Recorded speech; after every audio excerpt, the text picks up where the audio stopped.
We're in the last few weeks of the season, and in the past I would be scared because I knew that I didn't have enough money saved up for the winter, and I would have to plow snow, find a job, go do anything, and whatever it takes, doesn't matter.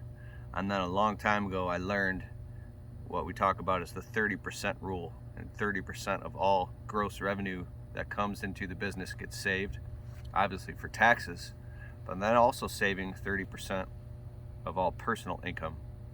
And so that's what I want to talk about here in this video. Is I can't believe I actually am just chilling right now. We got the last few weeks of the season. The sun happens to be shining today. I'm not all bundled up. It's a rare occasion, so I'm enjoying it. And I want to talk to you though, is that I feel calm inside because I know that, when we're done, there's enough saved up to pay all the bills all winter long. And it was never like that in my life ever before until I started planning it like it was an absolute must. And so here's a little tip I want to share with you by chance, if you want it. It's that a budget, creating a budget. So the first objection I had was, if I don't even make enough money to do that, how the hell am I going to save? When I was a young guy, I went to this wedding that there was like $500,000 spent on just this wedding. There was $150,000 in roses and flowers going up staircases, and luges, like ice with people flipping shrimp, and these rich guys outside with exotic sports cars, and they're in their suit and ties smoking cigars. And I went up to him, I was like 15, 16, and I was like, hey man, you guys are rich, aren't you? He's like, well, we are wealthy. What do you do? He's like, well, I own a factory, I own real estate, I'm a surgeon, I do this.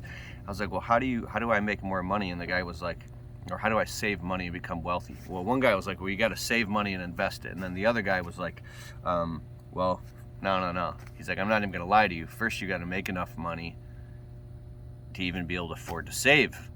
I was like, oh, that's like the question behind the question. And there's a book called QBQ, The Question Behind the Question. Check it out.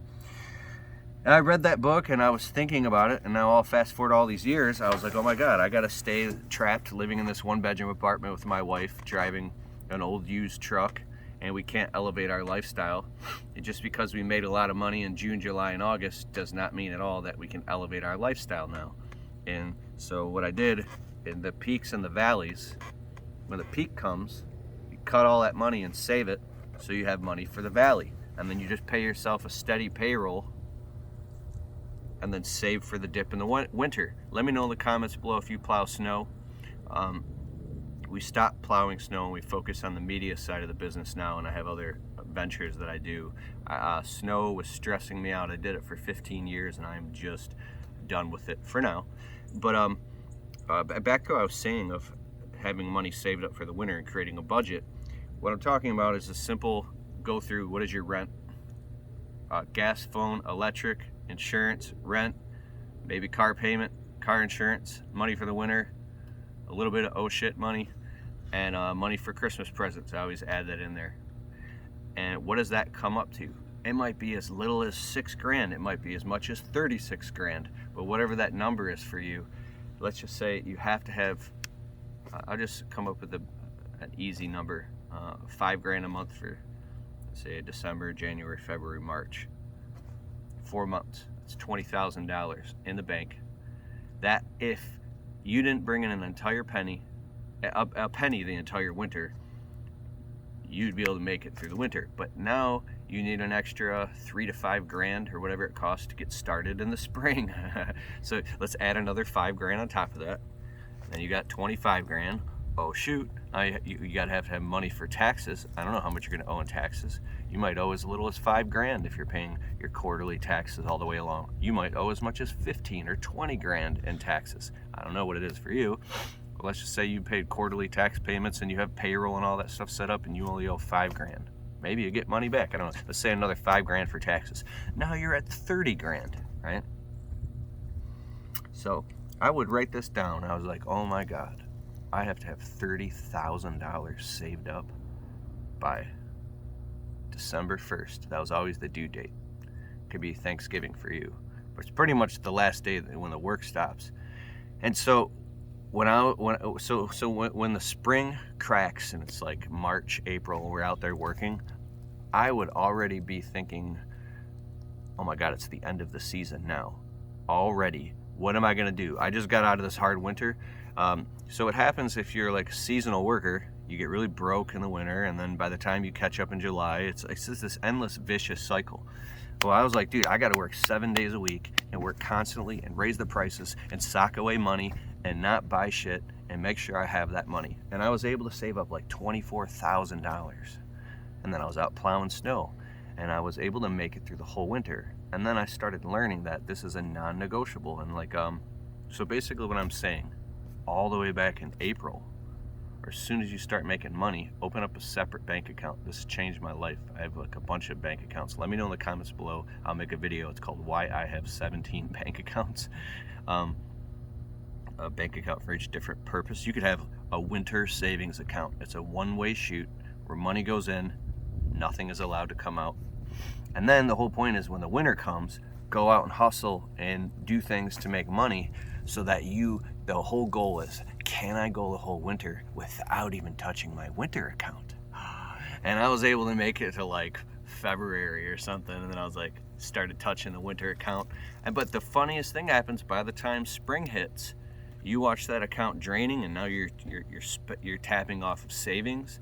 It's a very uncomfortable feeling for me, and it's so incredibly motivating that it just gives me the heebie-jeebies of watching your oxygen supply go down. And we all go through different things in life.